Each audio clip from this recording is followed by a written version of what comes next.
Est-ce que tu as également la vidéo? Il y a des diapos qui sont projetés. Oui, oui. Ah, d'accord. Donc, j'espère que tout est bon. On va donc démarrer.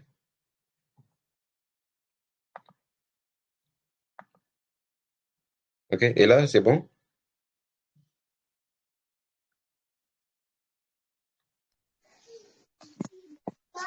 Oui, oui, jusque-là, tout est bon. D'accord. Vous nous excusez pour les 5 minutes de retard, le temps qu'on a rangé les choses. On va faire une présentation où on va parler essentiellement Bitcoin.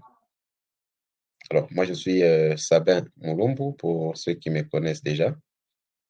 On a fondé une plateforme d'échange de crypto-monnaies qui s'appelle M Capital Exchange. Donc, je suis actuellement bon, je prends le CEO. Donc, je gère la boîte, j'engage la boîte. Alors, nous faisons les échanges des cryptos. Alors, on a trouvé que c'est important aussi d'éduquer sur ce que sont les crypto-monnaies. Alors, on va organiser, je crois, chaque semaine ou chaque 2 semaines, on va présenter les crypto-monnaies qui sont actuellement listées.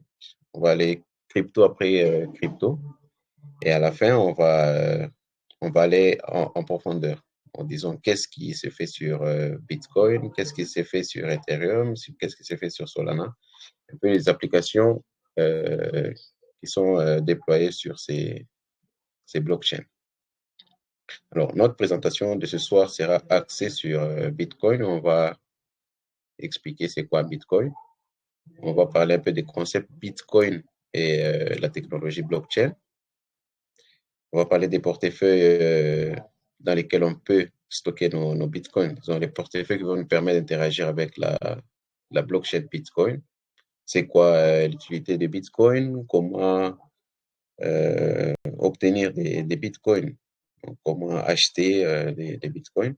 Et on va donner quelques sites de référencement où on peut trouver des informations concernant les bitcoins, ainsi que des liens qui peuvent nous permettre d'aller approfondir la leçon sur Bitcoin. Alors, le premier point, c'est qu'est-ce que Bitcoin? Alors, Bitcoin, c'est d'abord une technologie sans autorité centrale. Donc, il n'y a pas une institution, une personne qui gère la technologie. Donc, il y a juste un réseau des ordinateurs interconnectés et qui parlent les mêmes langages pour faire fonctionner le réseau. Alors, Bitcoin est libre. Tout le monde peut s'y rendre, tout le monde peut aller créer des clés là-dessus, interagir dans des crypto-monnaies. Donc, il n'y a pas besoin de créer un compte, de se faire parrainer pour aller interagir sur Bitcoin. Donc, pour ce qui est des cas d'arnaque, il faut déjà comprendre que si on vous appelle dans une structure, on vous dit c'est Bitcoin et que vous devez donner votre adresse mail, votre pièce d'identité pour interagir avec la blockchain Bitcoin, déjà là, ça doit être louche pour vous, car c'est libre d'accès. Alors, la source principale, c'est le site bitcoin.org, où vous pouvez aller vous renseigner. C'est le site qui a été, avec le lancement de Bitcoin, c'est là qu'on retrouve la plupart d'informations, de renseignements sur Bitcoin. Alors, qui crée Bitcoin? Il se donne le nom de Satoshi Nakamoto. On ne les connaît pas. Donc, jusque-là, son identité n'est pas révélée, mais on sait que c'est Satoshi Nakamoto. Qui est-il? Est-ce qu'une personne qui est en vie? Est-ce que c'est une organisation des personnes? Est-ce que c'est un gouvernement? Alors, euh, il est un personnage mystérieux jusqu'aujourd'hui. Alors, Monsieur Dieudonné, est-ce que vous pouvez me confirmer si le son passe? Parce qu'on m'a dit que le son n'arrive pas. Est-ce que je peux poursuivre?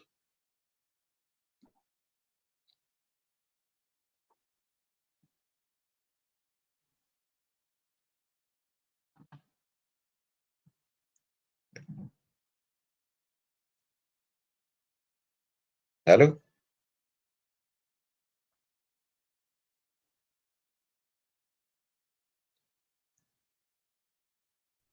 Bonsoir, bonsoir. Moi, je ne vous capte pas très bien. Est-ce que là, vous avez le son?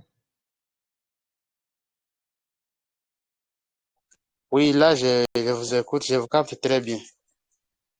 Bon, je vais essayer de projeter mes slides et dites-moi si le son passe toujours. Et là, est-ce que vous avez le son?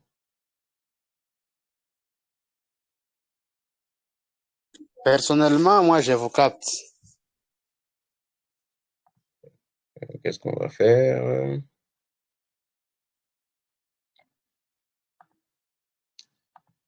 Donc, excusez-moi. Est-ce que là, ça passe? Dites-moi si ça passe.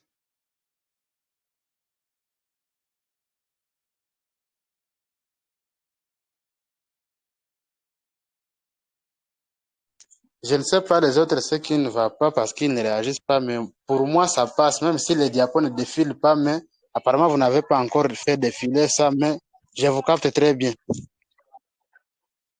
Bon, là, j'ai lancé le diapo. Est-ce que vous l'avez?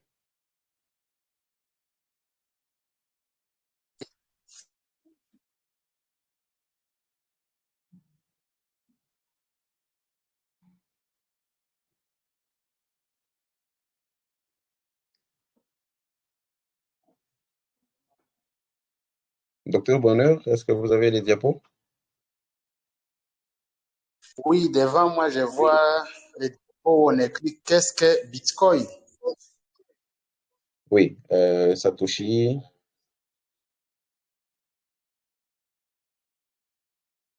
Est-ce que vous avez le créateur de Bitcoin? Oui, oui, c'est ça. Je vois le white paper est diffusé en octobre 2008 sous l'intitulé Bitcoin et Peer-to-Peer Electronic Cash System. Donc, euh, je pense que tout va bien. On peut donc poursuivre. Donc, je disais que le créateur de cette technologie s'appelle Satoshi Nakamoto. C'est un pseudonyme, mais on ne connaît pas la personne qui est derrière Bitcoin jusqu'à aujourd'hui en 2022. Alors, le white paper, c'est, disons, un livre blanc, un document qui explique cette technologie. C'est un document de 9 pages qui a été publié le 31 octobre 2008. Il est intitulé Peer-to-Peer Electronic Cash System, donc un système de, de, de monnaie électronique de pair à pair. Donc, on vous donne la source où vous pouvez trouver ce document. Alors, Bitcoin, c'est la première crypto-monnaie, ou on peut dire c'est la première blockchain qui a été lancée en janvier 2009. Donc, le document qui explique Bitcoin a été publié avant en 2008. Je crois qu'il voulait que les personnes qui travaillent dans le même domaine puissent revoir son projet, en discuter. Et c'est en janvier 2009 qu'il a lancé le réseau Bitcoin. Et le premier bloc, donc un bloc, c'est un ensemble de transactions. Donc le premier bloc a été miné en janvier 2009 par Satoshi lui-même. Et à la fin lorsqu'on mine un bloc, on gagne une récompense de Bitcoin. À l'époque, c'était 50 Bitcoin. Alors, la crypto-monnaie Bitcoin sur le marché représente à elle seule environ 85%, non, 40% de la capitalisation des cryptos. Alors, la, la dominance, donc ce qu'on appelle dominance, ce qui fait 40%, c'est le market cap ou la capitalisation du Bitcoin sur le marché comparé avec le reste, comparé avec le reste des autres cryptos. Ce qui fait que Bitcoin pèse environ 410 milliards de dollars. Ces 410 milliards, ça fait pratiquement 40% de l'ensemble de la capitalisation des cryptos. Ce qui fait que nous sommes autour de 1000 milliards de dollars de la valeur en crypto-monnaie sur le marché. Alors, Le market cap, qui est la capitalisation des cryptos, on l'obtient en multipliant le nombre de pièces des cryptos en circulation avec le prix. Alors, le Bitcoin actuellement, nous sommes autour de 19 millions de pièces qui sont en circulation. Le prix, c'est autour de 21 500. Et multiplier les deux, nous allons trouver autour de 410 milliards de dollars de capitalisation. Alors, Bitcoin a évolué. Il a été lancé depuis 2009 que le réseau est en marche. Son white paper a été publié un peu plus tôt, en octobre 2008. Et en 2010, à la date du 22 mai, on célèbre ce qu'on appelle la Pizza Day. Donc, c'est le jour où quelqu'un a fait un paiement en Bitcoin. Quelqu'un a acheté deux pizzas. Je crois que ça doit être à une valeur de 10 000 Bitcoins à l'époque. Avec 10 000 Bitcoins, il payait deux pizzas. Je crois qu'il doit être l'équivalent de 10 dollars ou 20 dollars en ce moment-là. Alors, après, on a évolué. Il y a eu en 2012 ce qu'on appelait le halving, le premier. Le halving, c'est la diminution par 50% des récompenses que quelqu'un obtient lorsqu'il mine un nouveau bloc de Bitcoin. Donc, Satoshi a été le premier à miner. Il a miné des blocs de Bitcoin. À chaque bloc, il gagnait 50 Bitcoins. Mais à partir de novembre 2012, ces rewards, cette récompense a été revue à la baisse de 50%. Donc, nous sommes passés de 50 à 25. Et approximativement chaque 4 ans, la récompense de minage est divisée par 2. Ce qui fait qu'aujourd'hui, nous sommes à 6,25 Bitcoin et dans quelques années, vers 2024, nous allons passer on va diviser par 2, donc ce sera autour de 3,125 Bitcoin qu'un mineur va gagner. Et après, on a évolué, il y a eu un fork de Bitcoin, on a créé un autre réseau, le Bitcoin Cash, qui aussi par la suite a été divisé en 2. Donc là, ils sont partis. Et en 2017, août 2017, on a activé le SegWit. SegWit, c'est une évolution dans la manière de faire les transactions. Donc, je crois qu'on pourra le voir dans les prochains slides. En 2017, on a le Lightning Network. Le Lightning Network, c'est une surcouche sur le réseau Bitcoin. Donc, nous sommes tous sur le réseau Bitcoin. Une transaction sur Bitcoin prend au minimum 10 minutes pour être inclus dans un bloc et il faut au moins 6 blocs pour que la transaction soit confirmée définitivement. Alors, ça prend plus de temps, ce qui fait que Bitcoin n'est pas vraiment un moyen de paiement qui peut être accepté à cause de ce temps qu'il faudra attendre avant que la transaction ne soit confirmée. Et il y a des périodes où les frais de transaction sont un peu plus élevés. C'est comme ça qu'on a introduit les réseaux Lightning qui permet de faire des transactions presque instantanées et à des frais aussi plus bas. De sorte qu'on peut intégrer Bitcoin comme moyen de paiement grâce au sous-réseau Lightning. Et après, l'année passée, en novembre, on a lancé un autre protocole sur Bitcoin, c'est Taproot. Taproot permet ou va permettre à ce qu'on puisse développer des applications, donc créer des contrats intelligents sur Bitcoin, ce qui s'est fait déjà sur d'autres blockchains.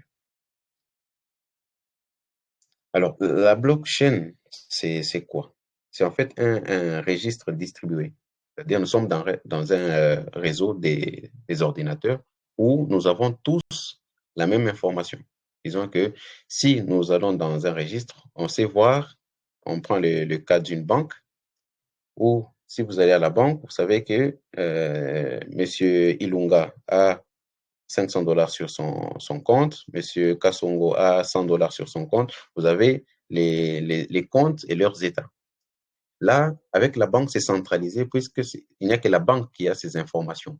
mais sur le Bitcoin, sur cette blockchain, cette information est distribuée. Donc, ce qui fait que tout celui qui a un nœud a cette information. Donc, ce registre-là ou cette base de données est plus sécurisée, donc les transactions peuvent être effectuées sans problème. Donc, lorsque j'effectue ma transaction, il n'y a pas quelqu'un d'autre qui peut venir modifier les transactions, il n'y a pas quelqu'un qui peut venir bouger les bitcoins que j'ai sur mes adresses.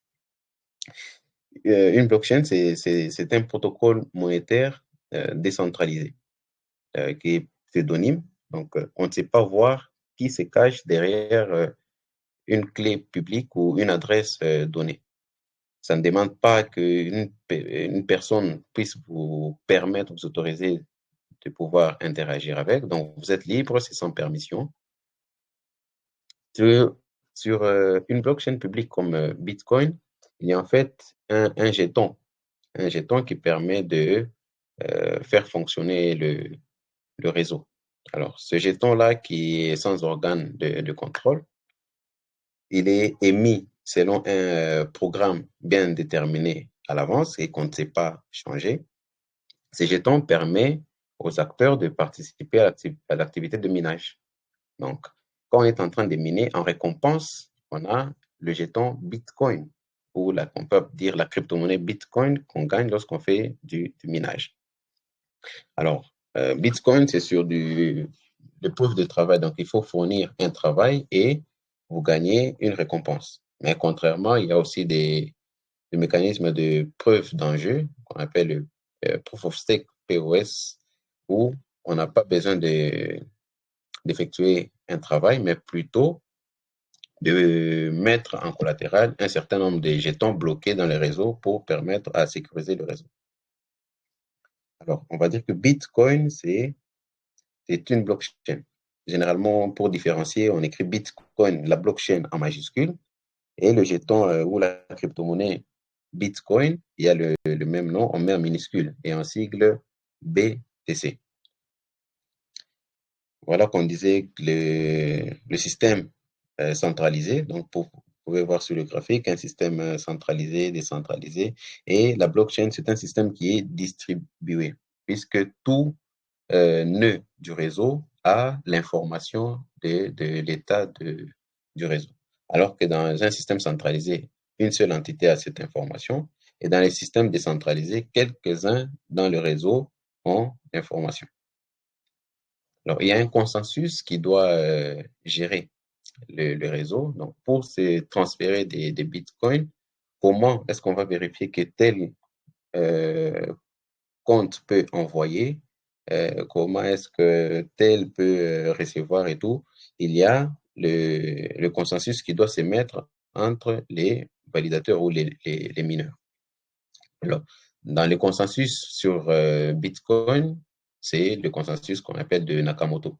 C'est lui qui va expliquer comment les transactions sont faites, comment les blocs sont validés, comment est-ce que le minage va s'exécuter, qui gagne après avoir miné, comment miner, la déflation. On a parlé du halving où pratiquement chaque 4 ans, la récompense est divisée par 2. Et au cas où il y a 2 ou plusieurs mineurs qui trouvent le bloc, est-ce que quel bloc va passer? Ça, ce sont les consensus qui va se mettre tout autour et cela est bien expliqué dans le protocole et ce consensus, on dit consensus de Nakamoto. Donc, le réseau Bitcoin, c'est un ensemble des machines, des ordinateurs qui sont connectés et qui parlent le même langage, donc le consensus. Alors, parmi les nœuds dans le protocole, dans le réseau Bitcoin, il y a certains qui ont cette capacité de miner. On les appelle les mineurs. Donc, eux vont rassembler les transactions. Donc, chaque fois que quelqu'un envoie du Bitcoin d'une adresse à l'autre, ils vont prendre cet ensemble de transactions, les rassembler dans un bloc et miner le bloc. Donc, c'est résoudre un problème mathématique Et à la fin, celui qui a trouvé la réponse va montrer la réponse aux autres. Les autres vont valider et il va miner le bloc et il gagne la récompense de actuellement 6,25 Bitcoin. Et chaque bloc est miné pratiquement toutes les 10 minutes. Chaque 10 minutes, il y a un nouveau bloc qui est miné. Alors, je crois que c'est ce qu'on a dit. Lorsqu'un mineur gagne la loterie, il va envoyer son bloc au reste du réseau. Les restes des ordinateurs vont aussi vérifier si le bloc trouvé est correct. Et si c'est vérifié, alors on va miner. Lorsqu'on a miné, on va maintenant l'intégrer au reste des blocs. Ce qui fait qu'on aura une chaîne de blocs. Satoshi avait miné le premier bloc, il a miné le deuxième, troisième, d'autres mineurs sont venus miner. Tout cet ensemble des blocs donc, constitue ce qu'on appelle une chaîne de blocs. La chaîne des blocs, en anglais, se traduit par blockchain. Alors, est-ce que tout le monde qui intervient sur le réseau a son nœud? Non. Alors, ce n'est pas tout intervenant ou tout participant au réseau Bitcoin qui a son nœud. Mais il y a des applications donc, qui permettent de gérer un portefeuille. Donc, vous avez une partie de la blockchain sur votre portable, sur votre ordinateur, et vous pouvez interagir. On les appelle les portefeuilles ou les wallets. Et pour interagir, vous devez utiliser les nœuds d'une autre entité. Donc, par exemple, moi, j'ai l'application blockchain. Moi, je vais utiliser les nœuds de, de la société blockchain qui a créé cette application pour interagir avec la blockchain. Eux, sur leur ordinateur, je crois ce qui est présenté ici, sur leur ordinateur, ils ont l'ensemble de la blockchain, donc tout ce qui est transactions et tout. Et moi, pour aller interagir, je passe par leur canal. Des wallets, il y en a par exemple Blue Wallet, Electrum et Bitcoin Core, et il y en a beaucoup. Est-ce que c'est intéressant d'avoir son propre nœud? Oui, et il est recommandé d'avoir son propre nœud, mais ce n'est pas toujours facile de maintenir un nœud. Voilà pourquoi on passe par des portefeuilles. Donc, si on a son propre nœud, on a un accès direct au réseau sans intermédiaire. Maintenant, lorsqu'on passe par un intermédiaire, lorsque j'utilise une application, c'est-à-dire que j'utilise l'ordinateur d'autrui. Et moi, en me connectant, il sait voir qui s'est connecté. Donc, mon adresse IP qui localise mon appareil, c'est que c'est l'appareil qui a accédé à mon nœud. Il a ses adresses Bitcoin. Voilà, il a autant de Bitcoin. Il envoie là. Euh, il reçoit les Bitcoins de là. Donc, on est un peu exposé lorsqu'on utilise les, les nœuds d'autrui. Alors, et puis, il peut y avoir des problèmes. Et notre fournisseur a des pannes où il peut bloquer ma transaction parce que j'utilise son nœud. Voilà on peut dire un inconvénient d'utiliser un nœud étranger. Il y a une application, je crois que j'ai oublié le nom, une application où à un moment donné, il était vraiment difficile d'envoyer. Donc, quand on envoie une transaction sur Bitcoin, ça prenait beaucoup de temps avant que la transaction ne soit validée. Donc, leur nœud était hors service, ce qui fait que tous ceux qui utilisaient cette application-là étaient pénalisés. Quand l'application s'appelle Atomic Wallet, à un moment donné, c'était pratiquement impossible de faire des transactions. Et au bout de 2 semaines, la transaction était même rejetée et les bitcoins revenaient dans son portefeuille. Je pense qu'il y a des gens qui ont eu cette expérience par le passé. Alors, il y a un autre logiciel, Bitcoin Core. Bitcoin Core, c'est un logiciel qui contient un nœud et un wallet.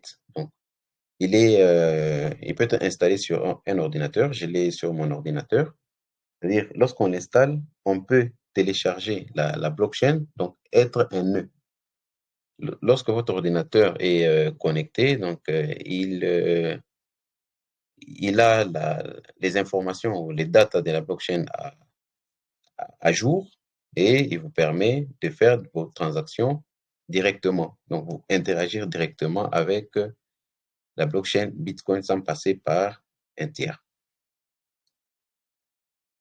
Alors, sur la blockchain, il y a quelques expressions qu'on va essayer de voir. Ces expressions ont été tirées du site bitcoin.org. Vous pouvez vous rendre sur le site bitcoin.org et y accéder.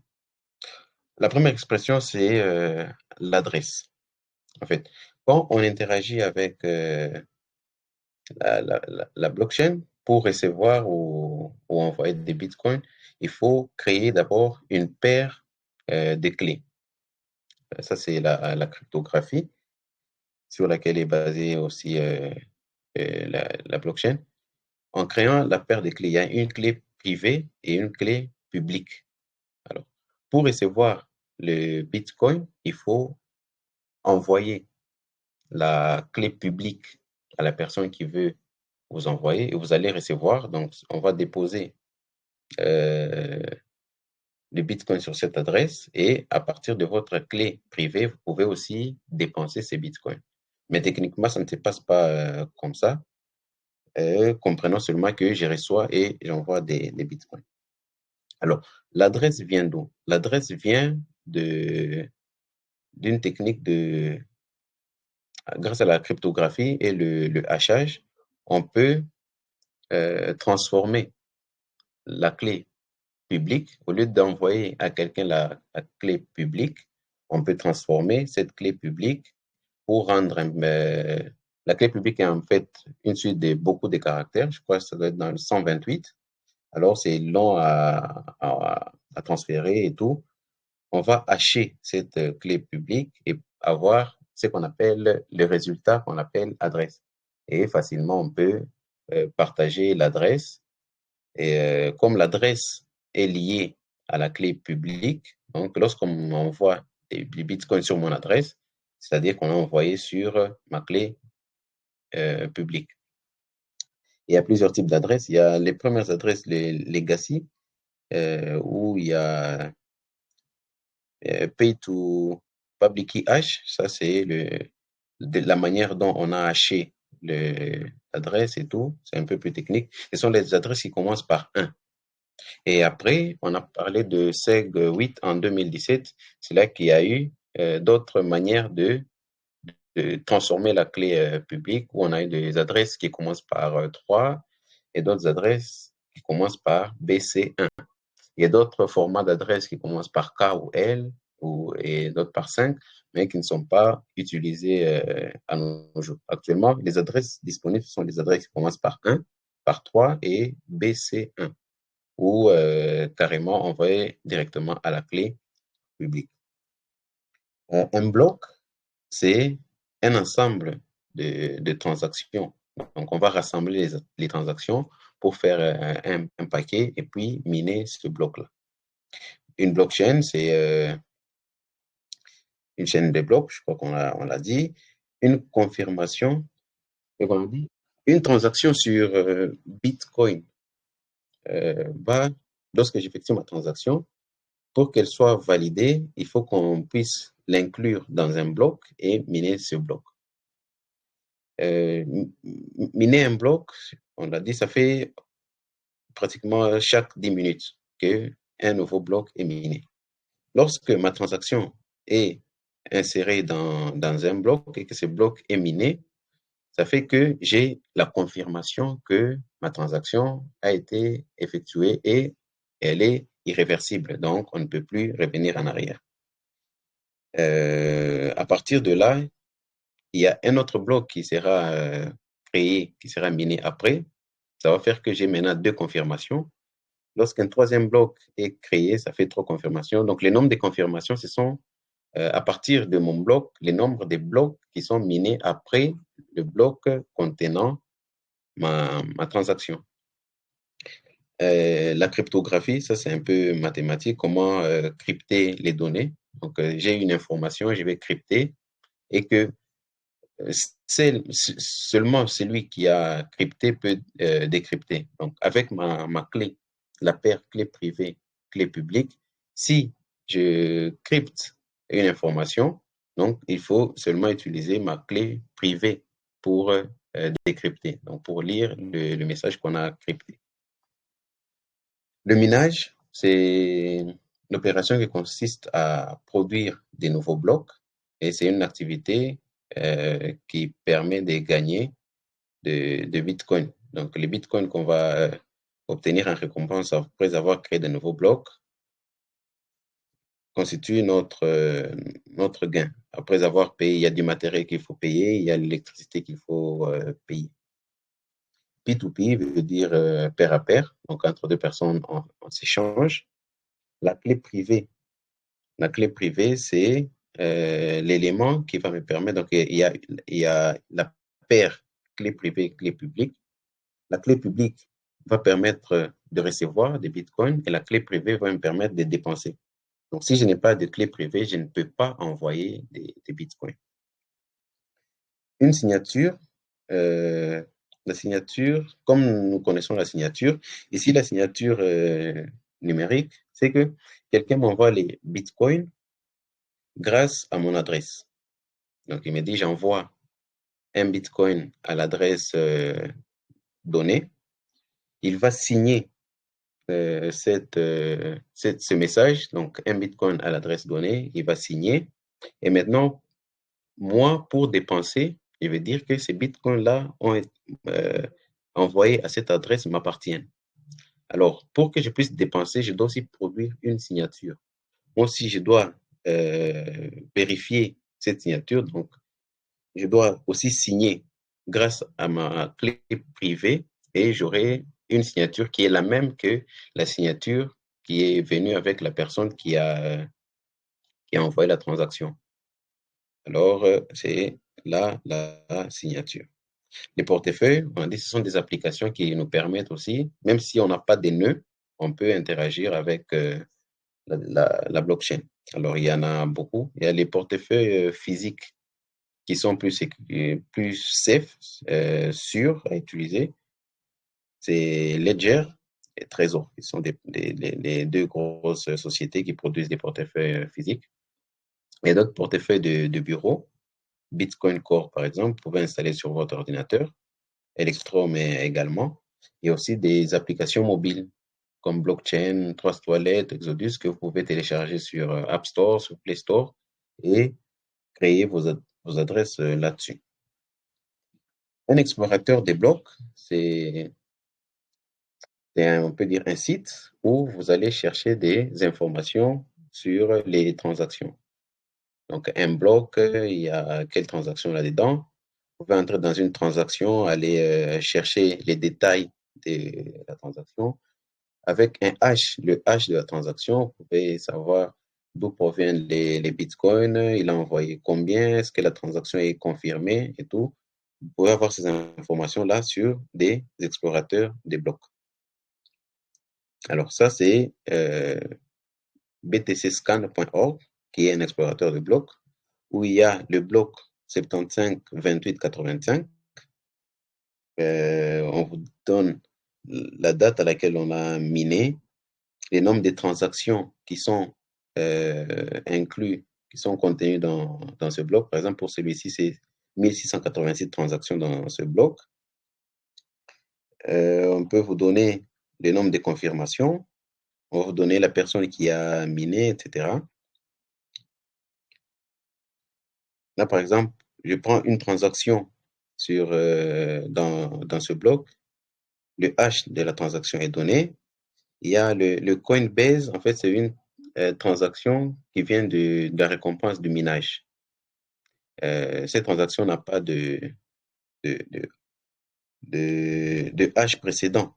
Donc, on crée on peut dire une nouvelle transaction, une transaction fraîche où il n'y a pas des antécédents. En fait, dans une transaction, il y a les inputs et les outputs. Mais pour une transaction de récompense de minage, qu'on appelle transaction Coinbase, là, il n'y a pas de input, il y a uniquement les outputs. Les outputs, c'est principalement l'adresse qui a gagné, c'est la récompense qui est de 6,25 et les frais, tous les frais qu'on a payés pour faire les transactions qui sont inclus dans ce bloc, c'est ce mineur-là qui doit récupérer. Ce qui fait que sur ce bloc, il gagne 6,36 bitcoins, qui fait 6,25 qui vient de récompense de ménage et le reste qui vient des frais. Et l'autre transaction, c'est une adresse qui envoie du Bitcoin vers une autre adresse où on a déjà 5 confirmations. Toutes ces infos se trouvent sur des explorateurs de blocs. Alors, les portefeuilles pour Bitcoin. Je crois qu'on a cité quelques portefeuilles là, Ledger, Trésor, Blockchain, Trust Wallet. Ici, on va dire que un portefeuille, c'est une application qui va gérer vos clés privées, vos clés publiques. Donc, vous ne voyez pas, vous n'avez pas besoin d'avoir votre clé privée, votre clé publique en tête, mais tout ceci est géré dans cette application. Donc, quand vous devez envoyer de Bitcoin, quand vous devez recevoir de Bitcoin, c'est lui qui est en train de gérer tout cela. Donc, il va vous générer une adresse à partir de votre clé publique et vous pouvez partager cette adresse pour recevoir les bitcoins. Alors, on va prendre un cas d'un portefeuille, c'est Blue Wallet que j'utilise aussi quotidiennement. Alors, avec Blue Wallet, on peut créer des formats d'adresses, que ce soit Legacy, SegWit, vous pouvez avoir ces adresses, mais aussi vous pouvez avoir des adresses à multisignature. C'est-à-dire, lorsque vous pouvez être dans une organisation de, je sais pas, 5 personnes, vous dites, nous, on va commencer à recevoir des fonds en Bitcoin. Mais pour dépenser, pour assurer la sécurité, il faut seulement que 4 personnes sur les 5, 4 personnes minimum puissent être d'accord. Et avec Blue Wallet, vous pouvez créer un portefeuille multisignature où, lorsque vous voulez sortir des Bitcoins, plusieurs personnes, 4 au moins, selon ce que vous êtes convenus, doivent approuver. Sur Blue Wallet, vous avez la possibilité d'envoyer vos bitcoins en choisissant d'envoyer directement Bitcoin. Donc, disons, ça c'est juste pour écrire. Donc, vous dites j'envoie 0,02 Bitcoin. Ça vous donne la possibilité d'envoyer, de saisir la quantité en Bitcoin. Vous pouvez dire j'envoie $100, l'équivalent de $100. Donc, en ce moment, vous allez mettre 100 USD et lui-même sait combien de bitcoins envoyer. Vous pouvez envoyer en Satoshi. En Satoshi, c'est la plus petite partie du bitcoin qui fait 10 exposants moins 8, donc 0,70 et puis 1. Bitcoin, c'est ce qui représente un Satoshi. Sur Blue Wallet, vous pouvez interagir sur les réseaux Bitcoin, sur la blockchain Bitcoin, ou vous pouvez être sur Lightning Network. Bon, j'ai parlé précédemment de Lightning Network. Et vous pouvez configurer une adresse multi-signature. Donc, si vous êtes dans une organisation où 2 personnes sur 3 minimum doivent approuver, donc c'est comme l'équivalent à la banque d'un compte qui est géré, je crois, par 2 personnes, où pour retirer, 2 personnes doivent approuver leur signature. C'est pratiquement la même sécurité qui est utilisée ici. Alors, Blue Wallet, vous trouvez sur Play Store ou sur App Store, vous allez télécharger l'application, vous l'installez. Sur la deuxième image, donc vous êtes dans l'application. On vous dit Add Wallet, donc ajouter un wallet. Donc, c'est tout nouveau. Lorsque vous allez cliquer sur Add Now, donc ajouter maintenant, on vous propose le type de wallet que vous voulez créer. Soit c'est Bitcoin, le réseau principal, soit c'est le Lightning Network, ou le vol, c'est le multi-signature. Donc, vous pouvez dire, on crée un portefeuille avec 5 personnes, 5 signatures, mais pour valider une transaction, dès que 2 personnes ou 3 personnes signent, c'est bon, la transaction peut être validée. Ça, c'est Volt. Et lorsque vous choisissez, par exemple, Bitcoin, le réseau principal, on va vous donner une suite de mots. On appelle une phrase mnémonique. Cette phrase, il faut pas, premièrement, la partager. elle est individuelle, personnelle, puisque toute personne qui a cette phrase va importer le wallet dans son téléphone, sur son ordinateur, et va avoir accès à vos clés privées et clés publiques. Donc, peut dépenser les bitcoins sans que vous soyez au courant. Donc, c'est très important de protéger, de sécuriser cette clé. Au cas où vous perdez votre téléphone portable, le seul moyen de récupérer vos bitcoins, c'est d'avoir ces 12 mots. Donc, dès que vous créez un portefeuille, il faut le garder dans un lieu très sûr, de préférence hors ligne. Donc, dans un agenda, vous pouvez écrire, agenda que personne ne peut ou personne ne peut accéder facilement. Alors, sur l'application, vous pouvez voir les transactions que vous avez eues. Vous pouvez envoyer, vous pouvez recevoir. Et dans les paramètres, vous pouvez exporter. Exporter, c'est lorsque peut-être vous avez perdu votre agenda où se trouvaient les 12 mois, vous pouvez exporter et cela va vous donner les 12 mois que vous pouvez encore sauvegarder quelque part pour sécuriser vos biens ou vos fonds. Alors, les informations que j'ai, je crois que ça doit être un peu en retard, c'est que nous sommes déjà au-delà des 19 143 000 bitcoins qui sont en circulation. Le total, c'est 21 millions. Donc, nous avons déjà émis pratiquement 91%. Et pour arriver à 21 millions de bitcoins, il y a encore des années, c'est pratiquement vers les années 2140. L'inflation sur le bitcoin, c'est-à-dire les bitcoins qu'on produit chaque 10 minutes, actuellement nous sommes à 6,25 chaque 10 minutes, et ça va diminuer à chaque halving, on divise par 2. Donc l'inflation va aussi commencer à diminuer, alors que le nombre de bitcoins en circulation augmente jusqu'à atteindre 21 millions, qui est la limite. Nous sommes déjà à plus de 753 000 blocs minés. Et pour ce qui est des utilisateurs, il y a un magazine Statista qui a recensé que au premier trimestre premier trimestre mars 2022, il y a 80 millions de détenteurs des portefeuilles Bitcoin. Donc, c'est énorme. L'Afrique aussi compte beaucoup d'utilisateurs de Bitcoin. Je n'ai pas les chiffres en tête, mais le Nigeria renferme beaucoup de personnes qui utilisent Bitcoin, plus que même les États-Unis. Alors, à quoi nous sert Bitcoin? Quelle est l'utilité de Bitcoin? En fait, le Bitcoin, quand cela a été créé, présenté dans les livres blancs, c'est un système de, de monnaie pair à pair, de monnaie électronique, un système de monnaie électronique pair à pair sans tiers de confiance. Donc, Bitcoin est utilisé pour des paiements. Alors, je crois il y a une année ou deux, il y a une entreprise qui a arnaqué des gens. Je crois que ça doit être MyGoldRev. MyGoldRev, où on vous disait, vous investissez du Bitcoin, vous gagnez des rendements d'autant. En fait, eux étaient dans leur business. Ils utilisaient le Bitcoin simplement comme moyen de paiement. Donc, pour aller investir là-dedans, vous payez en Bitcoin. Ce qui fait que lorsque cette grande arnaque a pris fin, tout le monde avait retenu le nom de Bitcoin.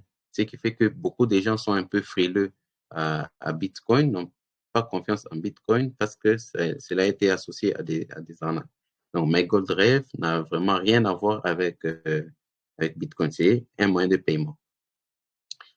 Le Bitcoin, c'est aussi une réserve de valeur. Donc, pour lutter contre l'inflation, à l'époque, les gens mettaient leur argent en or. Donc, quelqu'un payait de l'or pour conserver son argent. Mais le Bitcoin s'est montré un peu plus intéressant que de l'or. Si on prend les 7 dernières années, par exemple, ça fait le Bitcoin a explosé Oui, 8000%. Donc, quelqu'un qui a mis de l'argent il y a 7 ans dans Bitcoin, aujourd'hui aura un rendement de 8000% sur son, sa valeur, son investissement. Alors que l'or, qui est aussi réserve de valeur, a fait juste un bond de 44%. Vous voyez, la différence est loin très grande.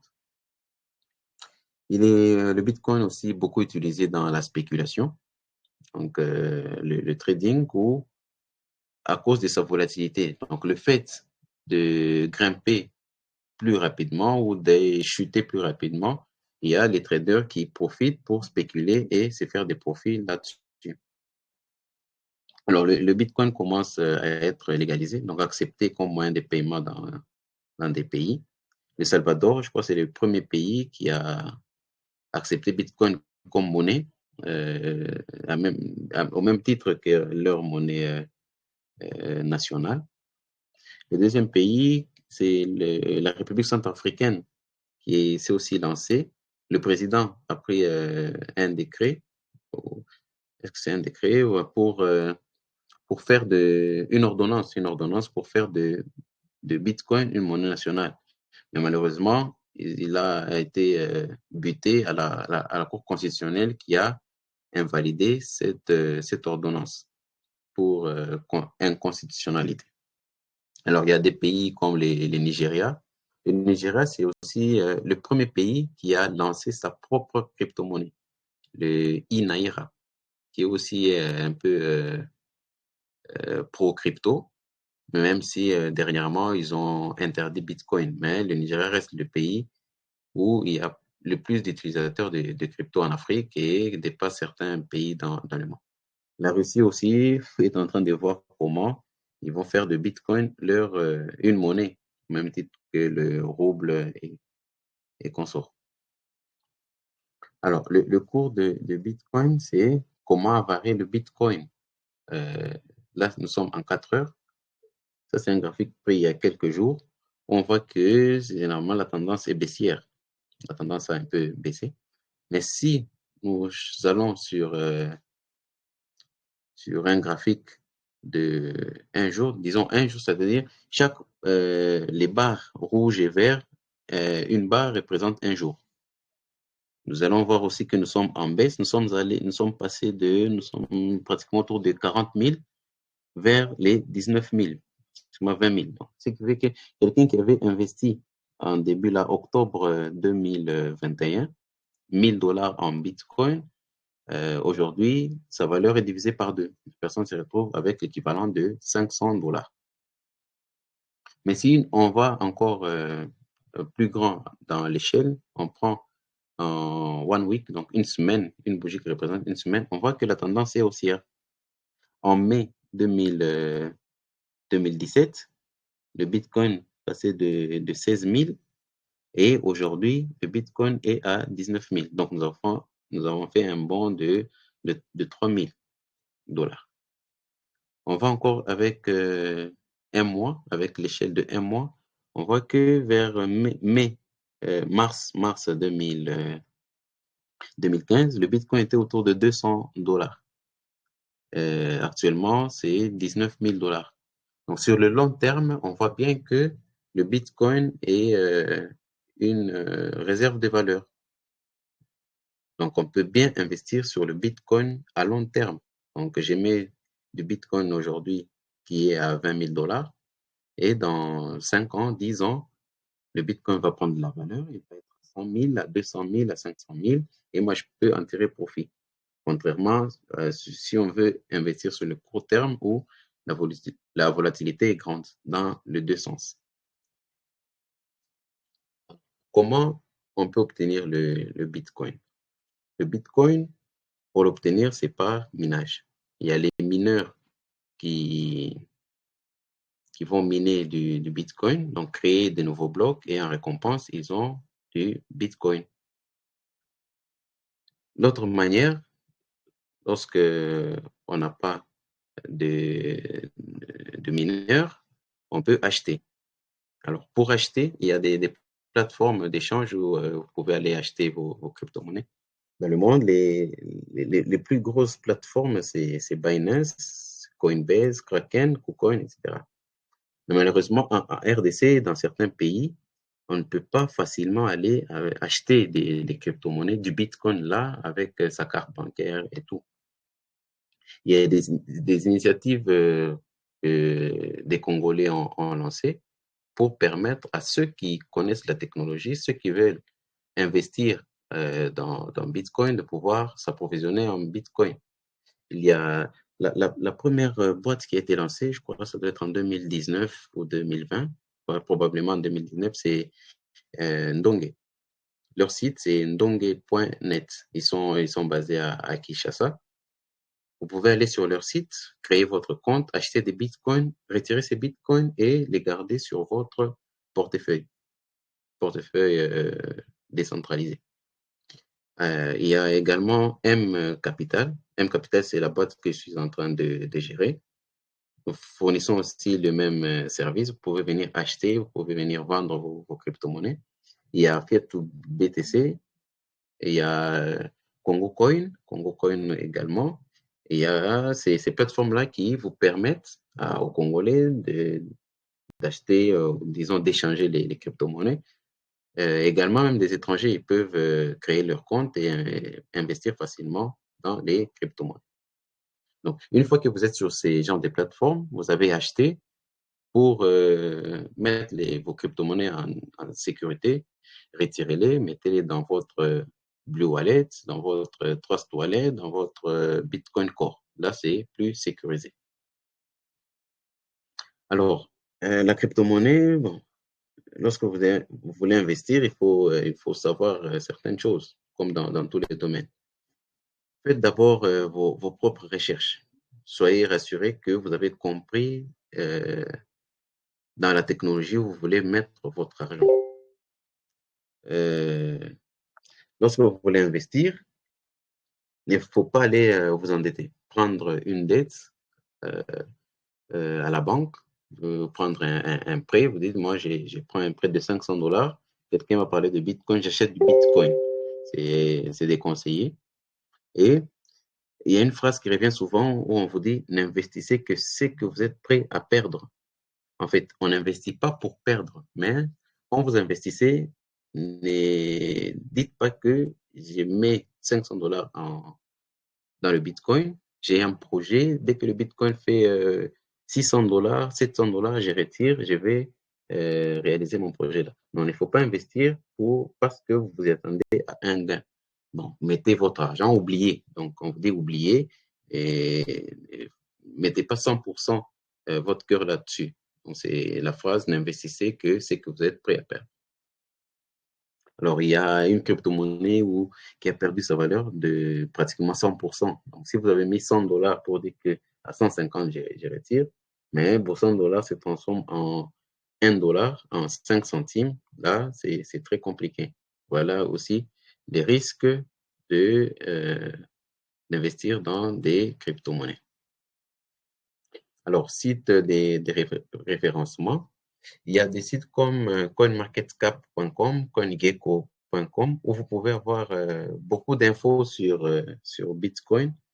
Il y a en fait plusieurs cryptos, mais pour ceux qui concernent Bitcoin, vous entrez là, on va vous donner des liens, les sites où vous pouvez aller vous renseigner, les explorateurs de blocs, les nombres de Bitcoin en circulation, le prix du Bitcoin, la capitalisation boursière de Bitcoin et tout. C'est sur des sites de référencement comme CoinMarketCap, CoinGecko. Alors, on vous a mis quelques liens utiles, bitcoin.org.fr, Cryptost ou blockchain.com. Ce sont des sites où vous pouvez aller lire, approfondir, comprendre un peu mieux ce qu'est Bitcoin. Alors, je vous ai pris beaucoup de temps, pratiquement 1 heure. Vous allez m'excuser. J'avais un peu prévu 30 minutes et je n'ai pas respecté. Je suis content que vous soyez avec nous ce soir, que je vous ai partagé le Bitcoin. Mais des questions peuvent toujours être là. On peut prendre quelques questions s'il y a des questions et peut-être des recommandations pour améliorer ce document. En fait, c'est un document que j'ai élaboré. J'ai fait une présentation et je vais recevoir des suggestions pour améliorer son contenu. Et après, on va le partager dans le groupe. Ça va vous permettre d'avoir quand même une petite base de connaissances sur Bitcoin. Et si vous voulez approfondir, vous irez dans les liens utiles indiqués pour connaître davantage. Donc, je vous dis merci de votre participation et attends, s'il y a des questions, vous pouvez bien les soumettre. Merci, merci à tous.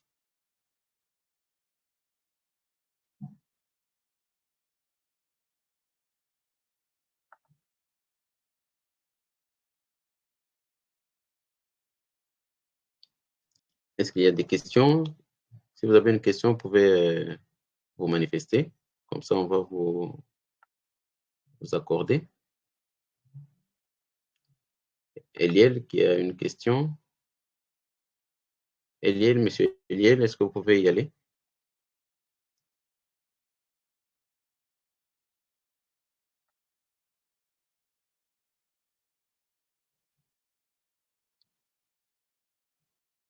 Monsieur Eliel, je crois que vous pouvez activer votre micro. Donc, sur Telegram, vous cliquez sur le micro pour l'activer et puis vous pouvez. Oui, je vous entends.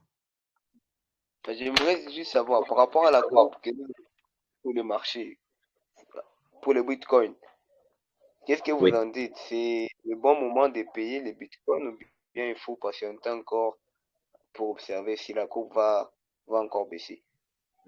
Ça, c'est vraiment une question difficile. Est-ce que c'est le bon moment? Bon, je peux dire que oui. Le Bitcoin est passé, le bull run est passé de 10 000, nous étions partis de 10 000 pour aller atteindre les 60 000 dollars. Donc, nous étions montés plus haut. Nous sommes redescendus et actuellement, nous sommes à 20 000. Il est possible que nous puissions peut-être aller plus bas, 17 000, 15 000, 10 000, tout comme le niveau sur lequel nous sommes est peut-être le niveau le plus bas avant d'aller encore plus haut. Je peux dire que c'est un bon moment, mais peut-être que vous pouvez voir une stratégie pour acheter le Bitcoin. Au lieu d'acheter directement le Bitcoin pour tout l'argent que vous avez, vous pouvez commencer à acheter progressivement. Si vous avez peut-être l'objectif d'acheter pour 100 dollars, vous dites, moi, je vais acheter chaque semaine pour une quantité de 10 dollars. Pendant 10 semaines, je vais acheter pour 10 dollars, 10 dollars. Et au bout de ces 10 semaines, vous pouvez acheter vos bitcoins à un prix qui est plutôt moyen. Donc, si le bitcoin chute à 15 000, vous achetez pour 10 dollars. Le bitcoin chute à 10 000, vous achetez pour 10 dollars. Il remonte, vous achetez. Ainsi, vous essayez d'acheter un peu à ces prix-là, à la hausse comme à la baisse, ça équilibre votre prix d'achat. J'espère que j'ai apporté quelque chose de positif à votre préoccupation. Oui, merci, j'ai compris. Merci beaucoup. Ok, merci. Okay.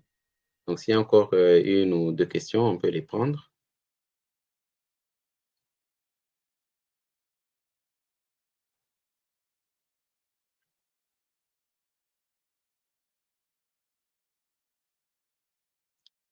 Est-ce qu'il y a encore des questions parmi les participants?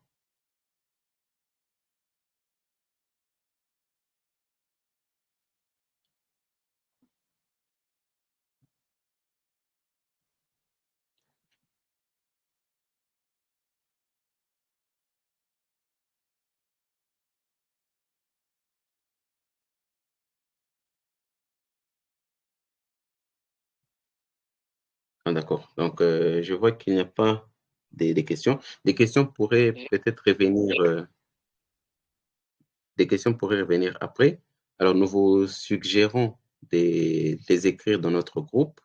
Nos administrateurs vont répondre à ces questions-là.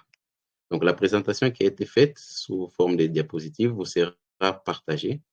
La présentation a aussi été enregistrée. La vidéo sera partagée dans notre groupe Telegram. Vous pouvez les utiliser à tout moment. Pour l'élaboration de ce document, je vais aussi remercier les contributeurs. Il y a Serge qui n'est pas là, un ami Serge. et il y a Gloire qui ont contribué à ce qu'on puisse bien élaborer ce document. Nous les remercions. Et je vous dis bonne soirée, à la prochaine.